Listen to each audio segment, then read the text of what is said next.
जय श्रीमन नारायण प्रिय भक्तों, आप सभी का दिन शुभ हो और भगवान श्री नारायण की कृपा आप सभी पर सदा सर्वदा बनी रहे। भागवत कथा में आप सुनेंगे स्कंद 7 का अंतिम अध्याय। कल से भागवत कथा का 8वां स्कंद प्रारंभ होगा। आज के अध्याय में आप सुनेंगे गृहस्थ के लिए मोक्ष धर्म का वर्णन। नारद जी कहते हैं, हे युधिष्ठिर, कुछ ब्राह्मणों की निष्ठा कर्म में ही, कुछ की तपस्या में, कुछ की वेदों के स्वाध्याय में और प्रवचन में, कुछ की आत्मज्ञान के संपादन में तथा कुछ की योग में होती है।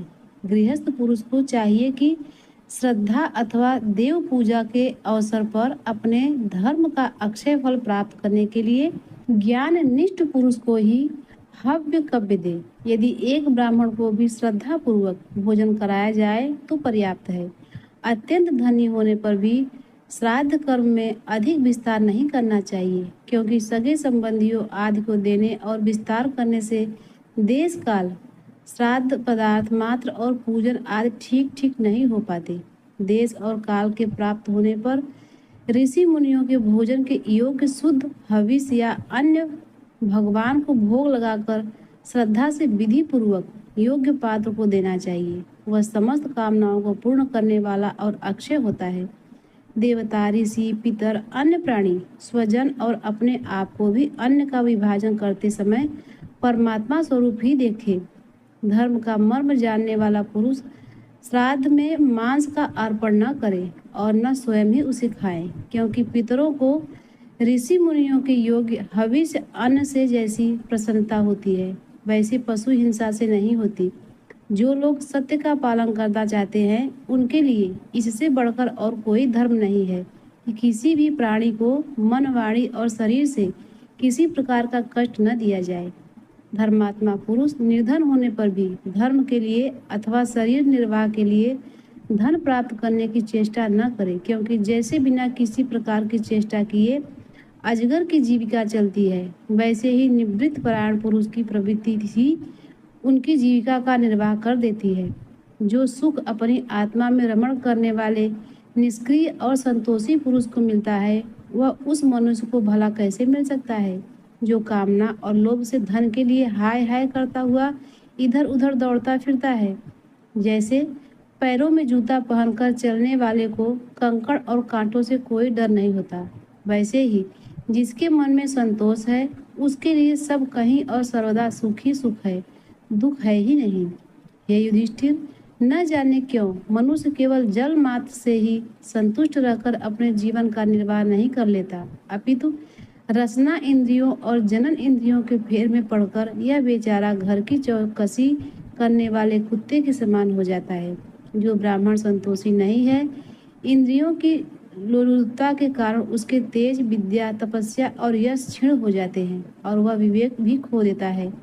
भूख और प्यास मिट जाने पर खाने पीने की कामना का अंत हो जाता है।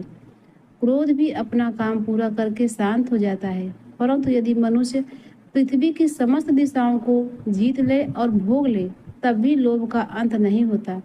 अनेक विषयों के गाता, शंकाओं का समाधान करके चित्त में शास्त्रोक्त अर्थ का बैठा देने वाले और विद्वान सभाओं के सभापति बड़े बड़े विद्वान भी असंतोष के कारण गिर जाते हैं।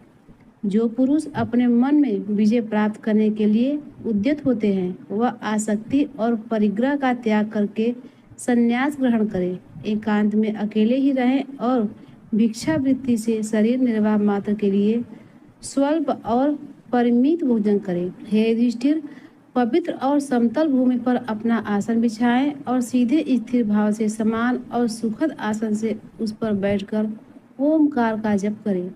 जब तक मन संकल्प विकल्पों को छोड़ न दे, तब तक नासिका के अग्रभाग पर दृष्टि जमाकर पूरक, कुंभक और रेचक द्वारा प्राण और अपान की गति को रोके। काम की चेष्टा से घायल चित्त इधर उधर चक्कर काटता हुआ जहाँ जहाँ जाए, विद्वान पुरुष को चाहिए कि वह वहाँ वहाँ से उसे लौटा लाए और धीरे धीरे हृदय में रोके। जब साधक निरंतर इस प्रकार का अभ्यास करता है, तब ईंधन के बिना जैसे अग्नि बुझ जाती है, वैसे ही थोड़े समय में उसका चित्त भी शांत हो जाता है। इस प्रकार जब काम वासना चेष्ट करना बंद कर देती है और समस्त वृत्तियां अत्यंत शांत हो जाती है, तब मन ब्रह्मानंद में समर्पण में मग्न हो जाता है और फिर उसका कभी उत्थान नहीं होता। जो सन्यासी पहले तो धर्म, अर्थ और काम के मूल कारण गृहस्थ आश्रम का परित्याग कर देता है और फिर उन्हीं का सेवन करने लगता है, वह निर्लज्ज, अपने उगले हुए को खाने वाला कुत्ता ही है। जिन्होंने अपने शरीर को अनाद्य, मृत्युग्रस्त और विष्ठा, कृत्रिम एवं राख समझ लिया वो था, वे ही मूर्ख फिर उसे आत्मा मानकर उसकी प्रशंसा करने लगते हैं। यह मनुष्य शरीर रूपी रथ जब तक अपने वश में है और इसके इंद्रिय, मन आदि सारे साधन अच्छी दिशा में विद्यमान है, तभी तक श्री गुरुदेव के चरण कमलों की सेवा पूजा में से शांत धराई सुई ज्ञान की तीखी तलवार लेकर भगवान के आश्रय से इन शत्रुओं का नाश करके अपने स्वराज्य सिंहासन पर विराजमान हो जाए और फिर अत्यंत शांत भाव से इस शरीर का भी परित्याग कर दे। नहीं तो तनिक भी प्रमाद हो जाने पर ये इंद्रिय रूपी दुष्ट घोड़े और उनसे मित्रता रखने वाले बुद्धि रूपी सारथी रथ के स्वामी जीव को उल्टे रास्ते ले जाकर विषय रूपी लुटेरों के हाथों डाल देंगे। वे डाकू सारथी और घोड़ों के सहित इस जीव को मृत्यु से अत्यंत भयावह घोर अंधकारमय संसार के कुएं में गिरा देंगे, अर्थात मृत्यु के बाद मोक्ष न प्राप्त होकर जीवन मरण के चक्कर में बंधना ही पड़ेगा। हे युधिष्ठिर, जिस पुरुष के लिए जिस द्रव्य को जिस समय जिस उपाय से जिससे ग्रहण करना शास्त्र आज्ञा दे विरुद्ध न हो, उसे उसी से अपने सब कार्य संपन्न करने चाहिए।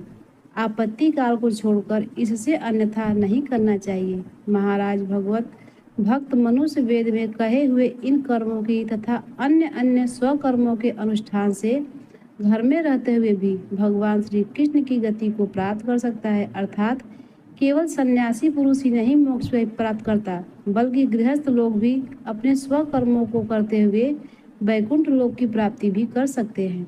हे धर्मराज, युधिष्ठिर जैसे तुम अपने स्वामी भगवान श्री कृष्ण की कृपा और सहायता से बड़ी बड़ी कठिन विपत्तियों से पार हो गए हो और उन्हीं के चरण कमलों की सेवा से समस्त भूमंडल को जीतकर तुमने बड़े बड़े राजसूय आदि यज्ञ किए हैं।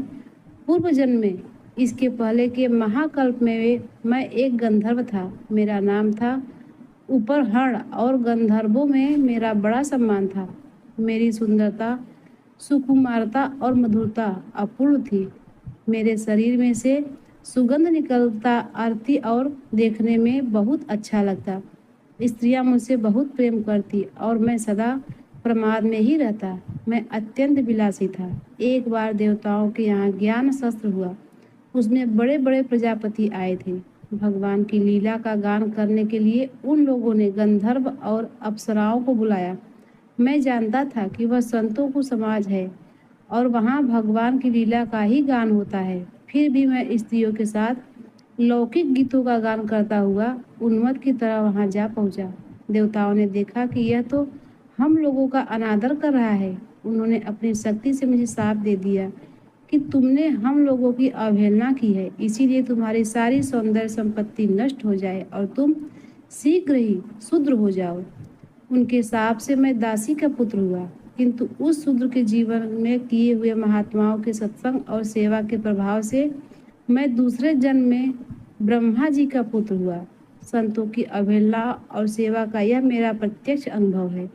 संत सेवा से ही भगवान प्रसन्न होते हैं। मैंने तुम्हें गृहस्थ का पापनाशक धर्म बता दिया है। इस धर्म के आचरण से गृहस्थ भी अनायास ही सन्यासियों को मिलने वाला परम पद प्राप्त करा देता है, अर्थात वैकुंठ लोक की प्राप्ति हो जाती है। हे युधिष्ठिर, इस मनुष्य लोक में तुम लोगों के भाग्य अत्यंत प्रशंसनीय है, क्योंकि तुम्हारे घर में साक्षात पर ब्रह्म परमात्मा मनुष्य का रूप धारण करके गुप्त रूप से निवास करते हैं।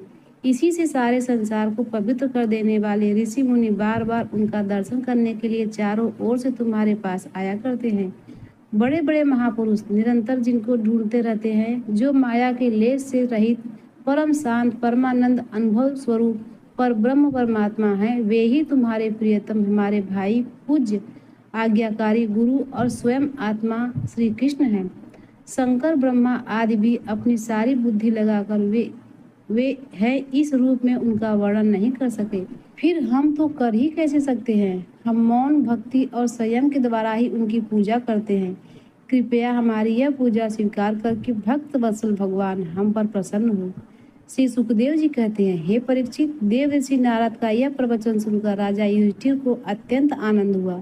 उन्होंने प्रेम विह्वल होकर देव ऋषि नारद और भगवान श्री कृष्ण की पूजा की। देव ऋषि नारद भगवान श्री कृष्ण और राजा युधिष्ठिर से विदा लेकर और उनके द्वारा सत्कार पाकर चले गए। भगवान श्री कृष्ण पर ब्रह्म है, यह सुनकर युधिष्ठिर के आश्चर्य की सीमा न रही। हे परीक्षित, इस प्रकार मैंने तुम्हें दक्ष पुत्रियों के वंश का अलग अलग वर्णन सुनाया। उन्हीं के वंश में देवता, असुर, मनुष्य आदि संपूर्ण चराचर की सृष्टि हुई है। हरे कृष्णा। आज के अध्याय के साथ ही भागवत कथा का 7वां स्कंद समाप्त हुआ। कल से आप भागवत कथा के 8वां स्कंद सुनेंगे। आप सभी को आज की कथा पसंद आई हो तो वीडियो को लाइक करके शेयर कीजिएगा और कमेंट में भगवान श्री कृष्ण की जय लिखिएगा। और जिन्होंने भी हमारे चैनल को अभी तक सब्सक्राइब नहीं किया है तो चैनल को सब्सक्राइब कर लें और बेल आइकन को भी प्रेस कर दें ताकि आने वाली वीडियो का नोटिफिकेशन आप तक सबसे पहले पहुंच सके। मिलते हैं अगले वीडियो में, तब तक के लिए नमस्कार।